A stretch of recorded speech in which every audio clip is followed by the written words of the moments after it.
It's showtime, a-holes. Time to strap yourself in and brace yourself for Muscle Asylum TV and radio.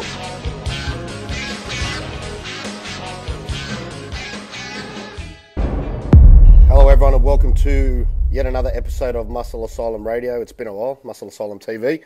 We are joined by the one and only Tony, the godfather of bodybuilding, DOHERTY. In lockdown once again, the poor bastard. Yeah, for you, man. But look, we thought we'd get together and do this quick podcast, and it'll just be a quick one, just to basically give people a lot of clarity around the decisions made about the season B for the IFBB Pro League and why we're not going ahead with the state shows, why we're pushing towards a national show, and the details behind that. So obviously, Tony, all of us state promoters got together last week and came to a decision. Do you want to just enlighten people onto why we came to that final decision of canning the state shows and sticking to our nationals? Well, first of all, Mark, a lot of people wanted me to make, or us to make, the decision sooner. And I think it would have been premature because things have been changing so fast, for example, with this COVID situation. So originally we thought, we'll wait until all the gyms open up and then we'll know kind of if people have got ready, time to get ready for the shows and that kind of thing. And of course we were open for 2 weeks here in Victoria, then we went back into shutdown and then the travel restrictions were applied. So once all of that happened, I thought I should probably suggest to you guys that this might be impossible for us to attend each other's shows, for me to be able to come and run the shows, for our judges to be able to travel, our music crew, our backstage guys. And even though each of our state promoters is doing a fantastic job, Australia-wide, we are a big team and we always go and support and help each other. So when that travel became impossible, that's when the decision had to be made. And it would be fine to say, oh, yeah, but things should be fine by then. The problem with that is, each of the promoters can lose a ton of money by, booking a venue that we don't end up using. Number two, if things get worse like they are here, we're not going to be able to have audiences, therefore the venues will be effectively empty. And the third thing is, it wouldn't be fair for people to be getting ready for shows and getting their family and friends to take time off work to come and support them and to watch the shows and support us and all the rest of it if the shows weren't to go ahead. So when that sort of got to the 50-50 sort of stage, I thought, look, the best thing that maybe we can do this year, rather than to go backwards, because we really have come so far the last 2 years, that maybe the smartest thing we can do rather than to go backwards would be to say, let's just make a call on it. Let's forget about the state shows and just do one big nationals where everybody's automatically qualified. Because, of course, normally you have to do one of the state shows to be qualified to do the nationals or the pro qualifier. So, we all tossed it around a little bit and everyone seemed to agree that that was probably the best way to go, than rather than have, maybe one good state show and one shitty one and one with no competitors or whatever, to just make a call and say, okay, if you're serious about bodybuilding and you're serious about going for your pro card, thank you, Ari. I've got my coffee now, even better. That if you're serious about that, you'd certainly be willing to travel interstate to do that comment. And right now, anyone can come into Victoria. So some states would have to go, the competitors would have to go into lockdown when they got back, which is not so bad. If you've dieted for 16 weeks or 14 weeks or something, and then you get stuck at home eating, just about take that as a competitor. It's not ideal, and we're hoping that the borders, the restrictions between state travel get lifted. But if they don't, at least we've got that plan. And the only thing that would stop that was then, if you guys around Australia are not allowed to come to Victoria or to Queensland, wherever it is, well, then there can't be a Nationals. We can't have a Nationals where there's only one state competing. So I want to keep it fair for everyone. The fact that there's pro cards up for grabs, we have to get it right. So the safest bet right now is to just call it a Nationals. Let's do it over 2 days. And the vision at the moment is that you do like half the women's divisions on the Saturday morning. So the figure, physique, fitness, and then Saturday afternoon you do a separate ticket for the bikini competitors and the pro qualifier. Then Sunday morning you might do the men's physique and the classic physique and that sort of thing. Then maybe Sunday afternoon all the men's classes. And then hopefully if we can pull it off on the Saturday night, the bikini pro, which I'm still working on getting that locked in. So all of these things have to play out, Mark. Yeah. But to the people watching, we've had some great feedback from competitors since I made the announcement, and it's been very positive. You know, most people have said, well, thanks for making a call. And I don't want to talk about and never talk about other federations or what other people are doing, but I think a lot of not just bodybuilding shows, but expos and all sorts of people jumped the gun a little bit. So we're going to do this, we're going to do this in September, and this in October, and then had to cancel the whole thing, which makes them look very amateurish and like they haven't really put enough thought and care into it. So I guess we held back as long as we could. And you and I talked a bit about it and said, well, you know, it's sort of 14 weeks out. We probably need to make an announcement now. And then at about 10 weeks out, absolutely confirm that it's on. And then, you know, like I did with the Arnold Pro Qualifier, if I say it's on, it will be on, no matter where it is. Yeah. So right now, just so people understand, I've got venues booked in both Melbourne and Brisbane, or Queensland, the Sleeman Centre, which is in between Gold Coast and Brisbane.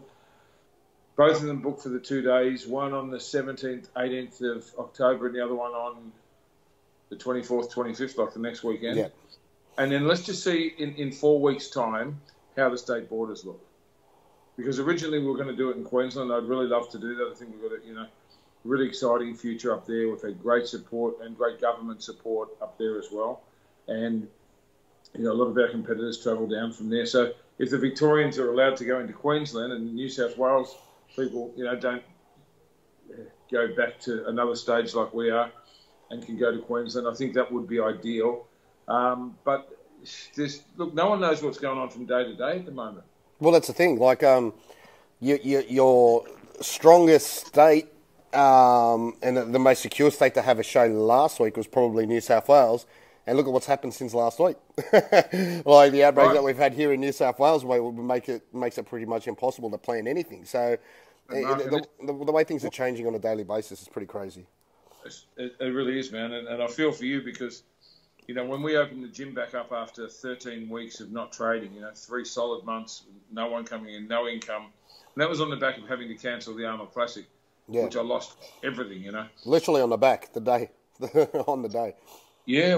Well, you know, you were on stage with me when we got the news. It was a Sunday. We got the news. It was 5 days before we would have opened the Arnold. I remember handing you the microphone and saying, hey, the government's calling me now, finally. It was 4 o'clock on a Sunday afternoon to say the Arnold couldn't go ahead. And we were meant to start setting up on the Wednesday night. So we had 3 days till set up or 5 days till we opened the doors. That's how much notice we got. Yeah. And if it had been a week early, we would have pulled it off. So, you know, look, I honestly lost hundreds of thousands of dollars because of that. We still managed to do the Pro Qualifier, which I was really happy about because it gave us something to do that weekend. But the Sunday after that Pro Qualifier, which would have been the Sunday at the Arnold, I just got home and I thought, well, at least we pulled that off. You know, we gave away our 8 Pro cards. We had a fantastic contest. You know, Jake got to guest post. I knew how hard he'd worked for his pro debut. I was feeling pretty good about it. And then one of my mates texted, I think I was having a cigar and a glass of rum on the porch, just thinking, well, that was a weekend that never was, you know, just trying to process it all. One of my mates called and said, you should turn on the TV. So I switched that on. And there's the Prime Minister saying, all gyms close at 12 noon tomorrow. Oh, shit.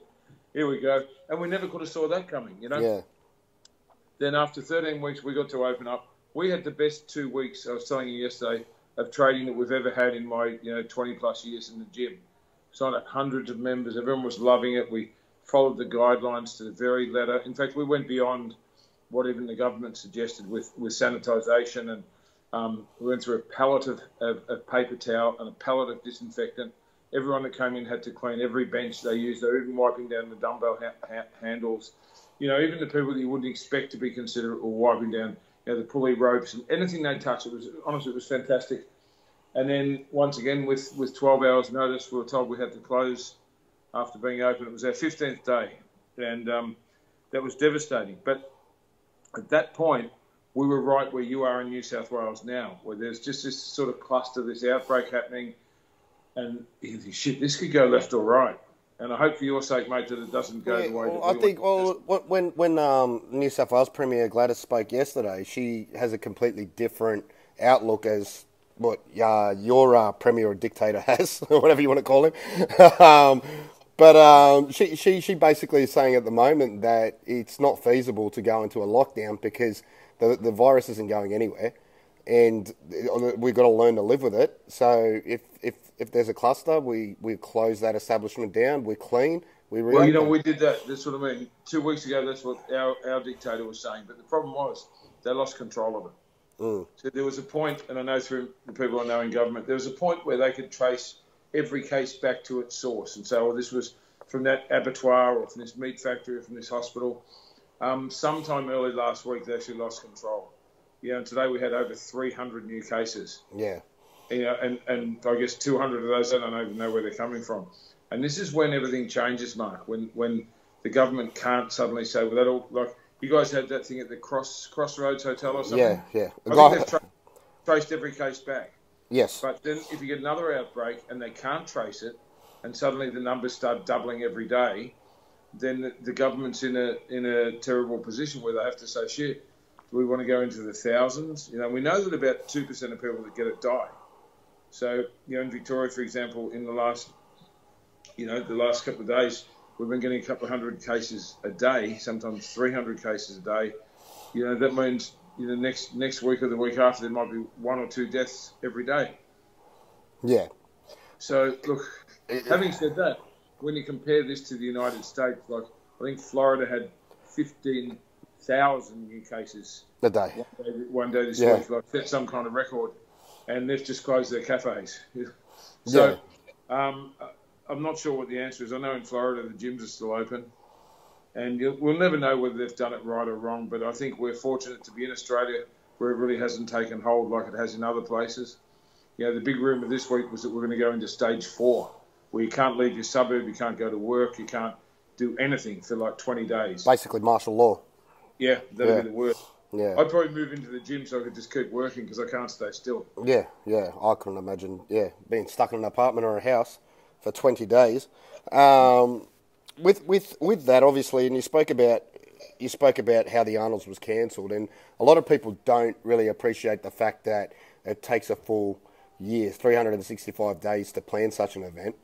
Now, a lot of people are already asking, it takes 365 days to plan an event, and it literally got taken away from you 2 days before you were ready to set up.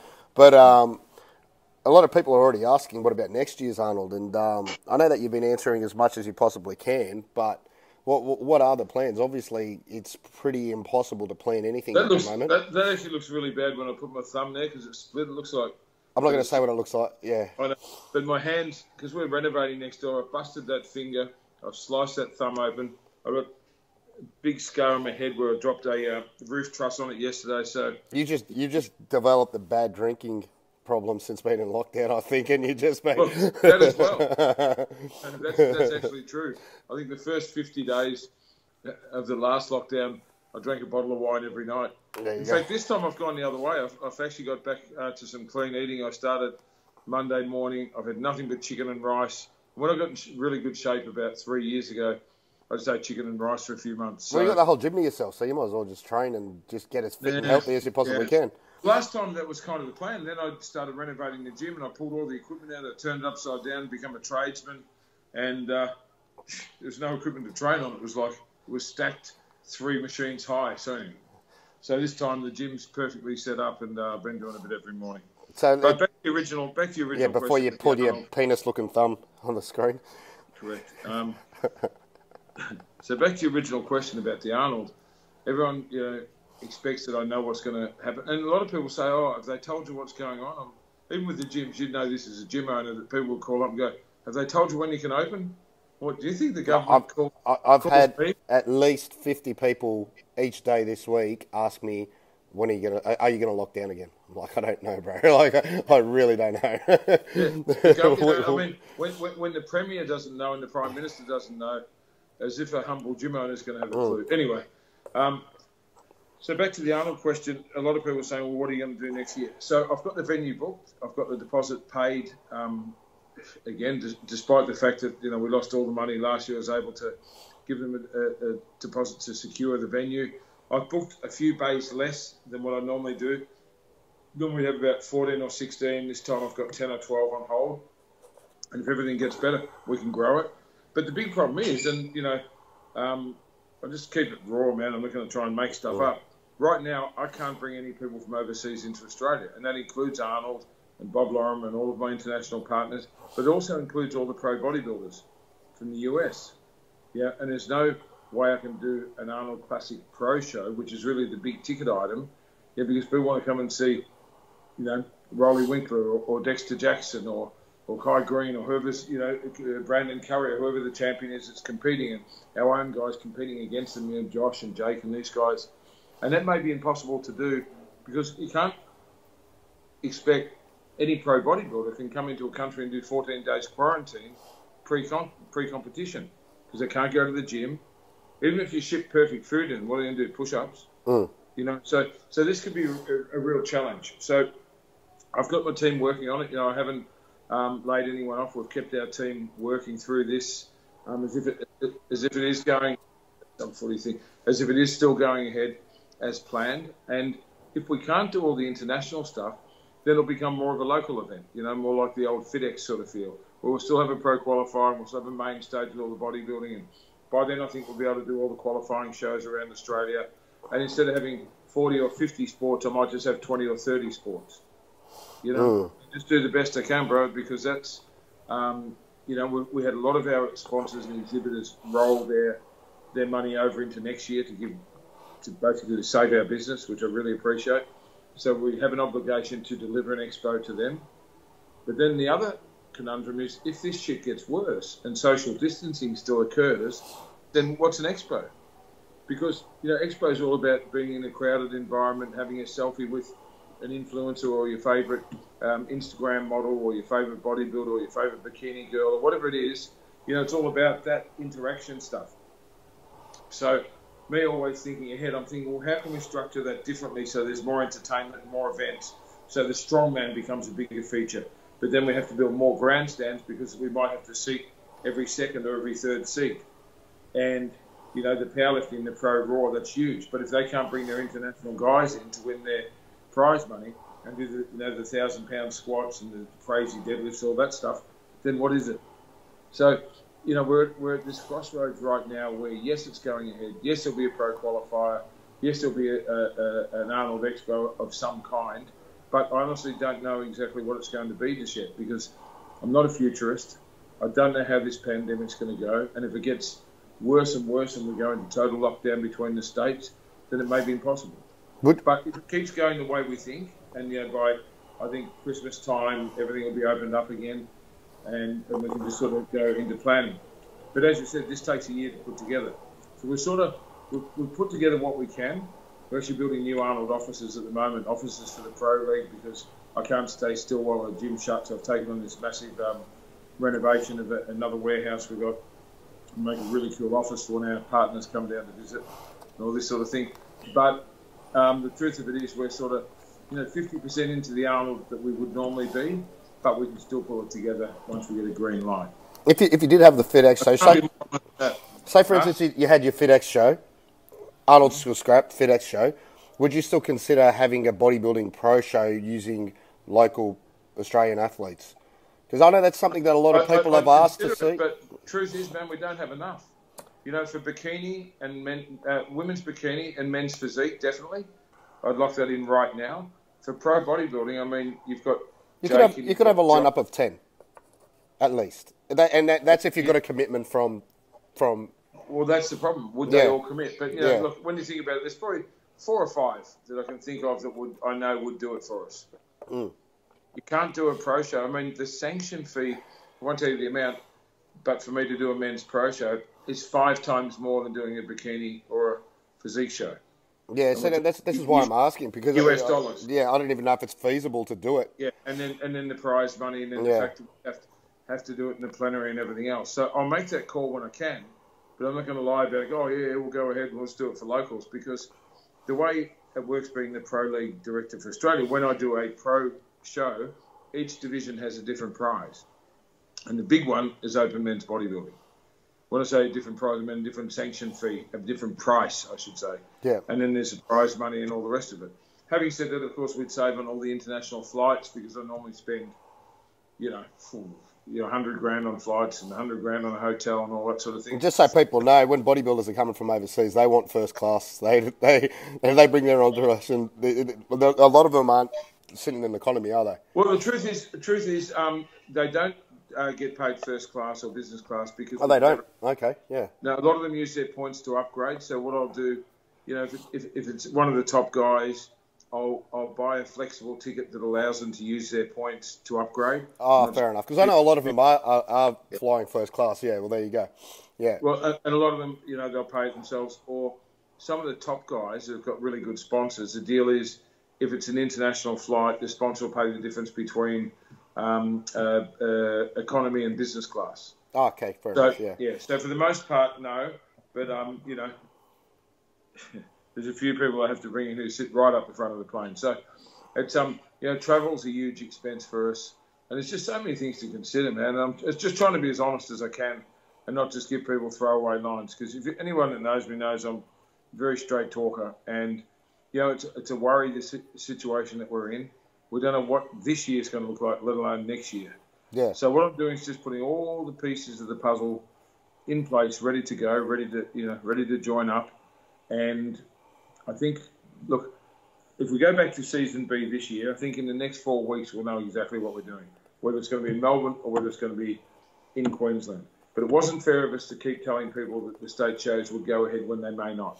And now they're definitely not. So still gives everyone a chance to compete, gives them a chance to travel if we're allowed to, and we still have the pro cards ready to give out at our nationals, if it's a real nationals. But I'll tell you this, everyone watching. If, for example, we're not allowed to go to any state, like as in you can't come to us, we can't go to you, we can't go to Queensland, WA can't come to us, then there is no nationals.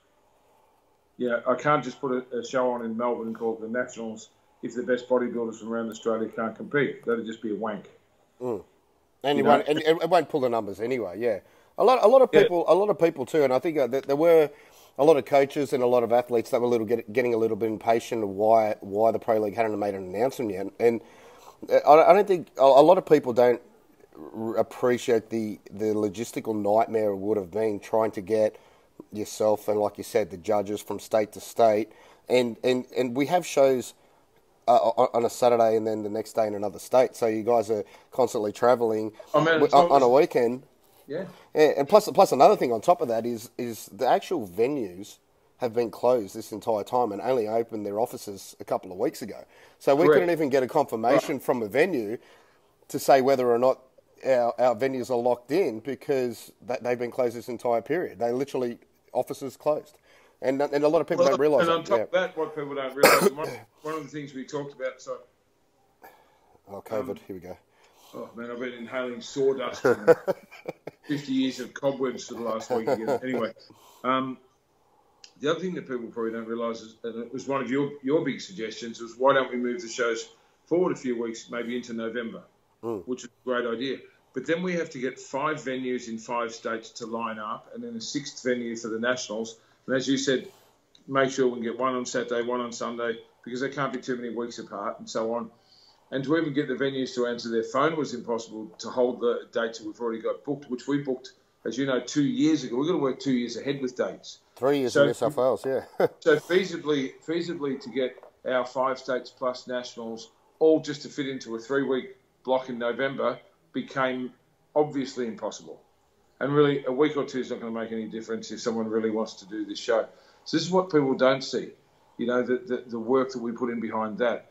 And although people were pushing me and were impatient, everyone wants an answer. And you were one of them. You're saying, "Come on, bro, you got to decide something." I'm like, just hold on a sec, man. Things are changing every single day, and I'm not just going to give a bullshit answer just to make people happy that I gave them an answer. Okay, coaches, you want an answer? Here you go. This is what you want to hear. Okay, competitors, I know you're doing it hard. Well, we're doing it hard too. We're working around the clock trying to make good of this, shitty situations. It's like, Mark, when we did the Pro Qualifier, the Arnold weekend, everybody said it was impossible. If people knew what went on behind the scenes, we built that venue in 72 hours, because we promised that we would. And even that week, everyone said, well, tell us where it is. Why are you holding out on us? Well, of course, I was holding out on everyone because I didn't know until the last minute. And then the last thing I wanted to do was to have some party pooper trying to come in and say that we weren't doing things by the law or safely for the athletes and the sponsors and the fans and for our staff. So we went above and beyond, with the hygiene and all that sort of stuff and the spacing. We lost a ton of money doing it because we could only have one chair every 4 meters. But we said we'd do it, so we went ahead. And the reason we've held out on making this announcement is because we tried like hell to keep the state shows alive.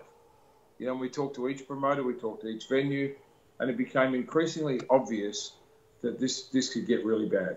And there's no point, if someone's, particularly, for the novices and first timers and stuff, they might be 3 or 4 or 5 weeks out from their competition, and we go, oh, this is not going to work.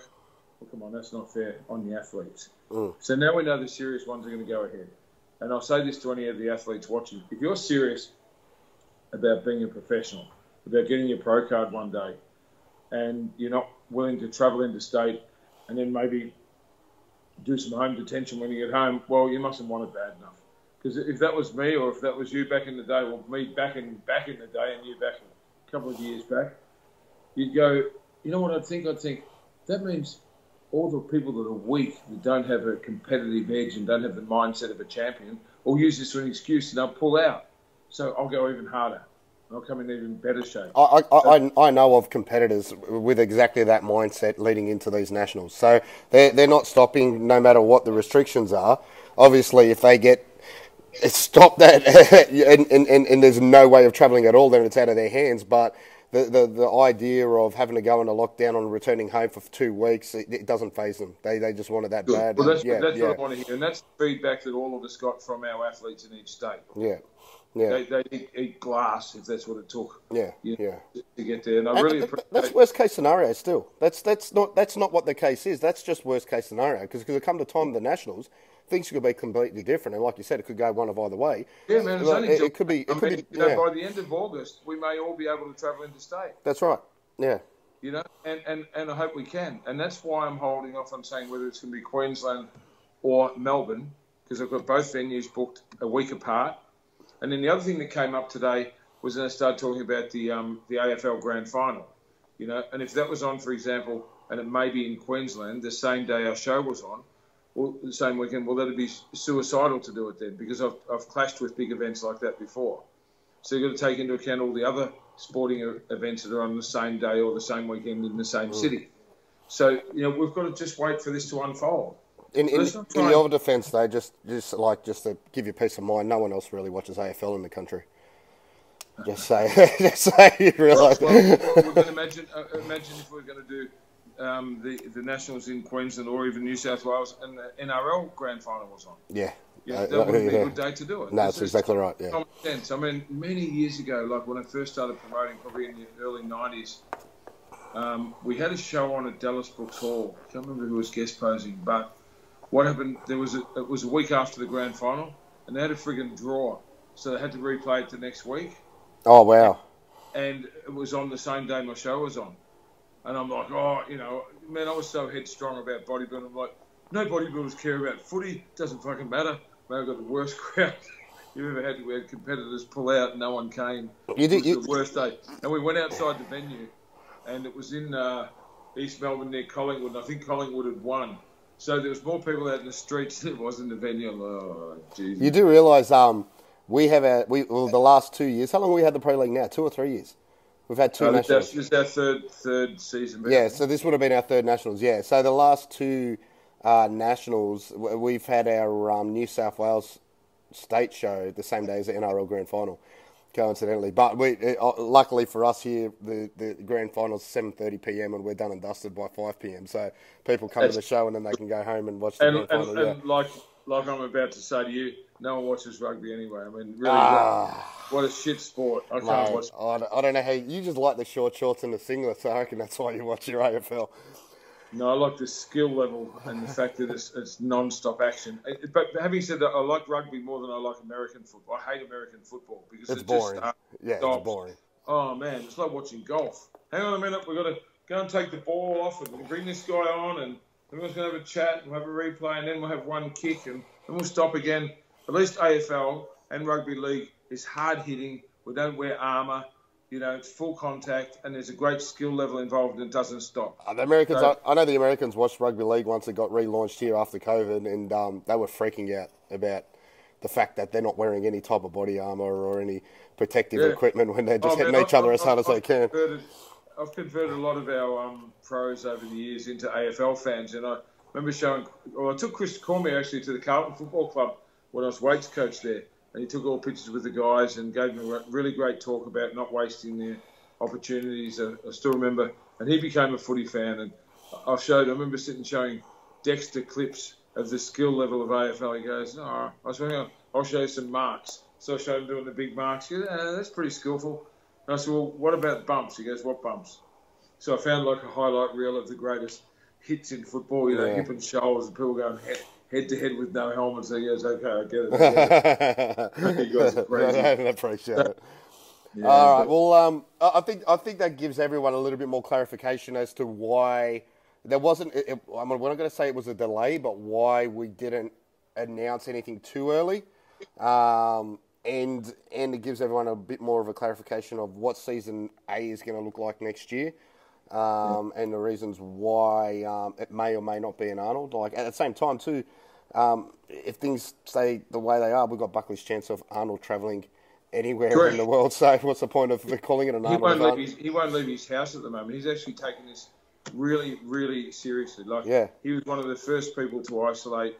He wears a mask everywhere he goes. In fact, he stopped training at Golds because masks aren't compulsory when they did reopen. But I think California's just gone back into lockdown again. And look, let's let that play out. But I owe it to all the people that follow me and follow our sport and support the Pro League here, is to be honest with you guys. I've never been anything else. And that's why I've held out till now to make the decision, because obviously we would have liked to have had our state shows. So we held on as long as we could to make the magic work. And when it became apparent that it couldn't, okay, we had to put a pause on it. And with the Nationals, it's all good to go. And what I'd like to do, Mark, is let's put in our diaries now. Let's have a chat again on Muscle Asylum in 4 weeks' time. Yep. And by then, I should be able to say exactly where the Nationals will be, whether it's the 17th or the 25th or what the date is. But it's definitely late October. And I just want to encourage all the people that have got the dream and all the people that have trained for a year, some of them 2 years, for this season. Don't let this hold you back or stop you or interfere with your dreams, because the best 8 bodybuilders in the country are going to win their pro cards. And it's your choice if you want to be up there competing for that. So stick at it, stay strong. Most of all, everybody out there, stay safe. You've got to do this social distancing. Don't be doing bro hugs. And you're a gym owner in a kind of suburb like mine. First day, I had guys coming in high-fiving, handshaking, doing bro hugs. I go, you guys crazy? We just had 3 months being locked down with no income, and you guys have got to, kiss and hug under the camera in the foyer of the gym. Just calm down, And this is where people don't take it seriously enough. This is how it does spread, through pure stupidity. And guys are the worst. I had 10 guys want to shake hands the first day. I go, no, I'm not going to shake hands with you. I don't want to close again. You may have it and not know you have it. You're an Uber driver, or whatever. And I think we've got to be, and I know all the conspiracy theories and all the rest of it, but if we all follow the rules, wash our hands, sanitize in between sets. The guys that are at Mark's Gym and all their friends with the World Gyms through Queensland, New South Wales, do the right thing. Sanitize. If you use a bench, get some spray, wipe it down for the next person, because you just don't know. And this thing is, if nothing else, it's highly contagious. Yeah. And if we can just, say to the fitness industry, hey, let's be a shining example of how people should act. Well, that's right. We've trying to set a new benchmark and being recognised as an essential service, and I think this is our opportunity now, because if this is getting contracted through pubs and clubs, and there's no cases of this disease being contracted through a gym facility, then obviously the states are going to look at that in time from now, if this ever happens again, and say, yeah. Look. The truth is, there has been a couple of gyms that have popped up. I think one of them was actually in New South Wales. They didn't contract it at the gym, though. It doesn't matter. People can contract it. Well, that's true. People have been to gyms with it. You're right. That's what I'm saying. Yeah. It's not been spread through the gym. It's a funny thing, and I'll finish on this. I got a chance to go on the biggest radio, the talkback kind of radio, the highest rating one here in Melbourne. I think I told you it was 2-3 weeks ago. And their angle was, the producer rang and said, "Oh, you're like this spokesperson for the fitness industry. Our host thinks that no one's going to go back to the gym because they've bought all this home gym equipment and, the gym thing's over and it's not safe and such a germy environment. What do you think? So I had like 2 hours waiting for him to call. And, man, I was loaded. I come in and I said, okay, what about this? I said, the pubs and, the restaurants and cafes in Melbourne had just opened. So I said, well, how about this? I went into a restaurant last night. They gave me this dirty clipboard with a piece of paper on it and a pen that everybody else had used. And I had to put my name and phone number. I could have made up my name and my phone number, all right? The people weren't spaced out properly. There was no sanitizer, at the entrance or throughout the establishment. I said, and the food was good, but come on. When people come to the gym, they have a membership tag. When they touch that, we get their name, we get their phone number, we get their address, and we know exactly what time they enter the building. So if we do need to trace it, we can go half an hour earlier, 2 hours later, and tell every single person that was in the venue. I said, we've got 28 CCTV cameras here. We can actually see how close people go to each other, how long they spend in each room. I said, we've had hand sanitizer in Doherty's gyms anyway for 12 years. We didn't just put in sanitizer. You've been there. We've always had those little pump stations all around the gym. I said, no one comes in without a towel. I said, we've brought in a thing where we provide a paper towel and disinfectant for every single bench every time it gets used. We deep cleanse every single night. I said, and we can trace everyone that's been there. So why would you think the gym's a dirty, germy place? I said, man, we are in the sweat business. We've been dealing with it for a long, long time. I think we need to look at some of these, what they call essential services that don't do anything. I said, I went to Bunnings on the weekend and it was kind of drizzling. And there was 77 people, Mark, this is before we're allowed to open, 77 people in the front of Bunnings trying to get in. And they told them to space, but they weren't spacing. And it was drizzling and, they're coughing and sneezing on each other. There was no sanitizer and they didn't take anyone's name. Yeah, that's right. It's a massive contradiction. So that's what I said to this guy. I said, man, we are so far ahead of it. And we want to show the governments that we are an essential service because of mental health, because this is what people do to cope with their lives. And it's the only time they get out of the house and go to the gym and we're spotless. Please allow us to do that. And the host of the show was really good. By the end, he goes, well, he didn't get a word in. And he said, well, you've answered every question I had. And he said, you've actually changed my mind. He goes, I'm a really big fan of what you guys are doing and you're raising the bar. I said, we're going to go above and beyond even what the government would expect us to do as an example of how businesses should act. Probably sign him up as a member too. What's that? I said you probably sign him up as a member too. Can you hear me? Yeah, I heard you. You made some comment. Anyway, this is going to die. This is going to die. My battery's going to die. So we better cut it there anyway. I think as an industry, we're doing a great job. I just want to say to everybody, keep it up. Let's stick together, and we'll see you all again soon. All right, buddy. Look, thanks for coming on, Tony. Thanks for clarifying everything for everyone. I should have charged my computer before starting this interview because I had a feeling that we were going to go longer than the 20 minutes. I thought we were going to do a 20-minute chat. But, yeah, look, like you said, in 4 weeks from now, we should have an update on exactly what our position is in the Pro League. And anything else we'll put online in between. And I'm going back to my demolition, smashing things. Done. All right, brother. Thanks for the chat. We'll talk soon. Big love to everyone. Thanks, brother. Bye.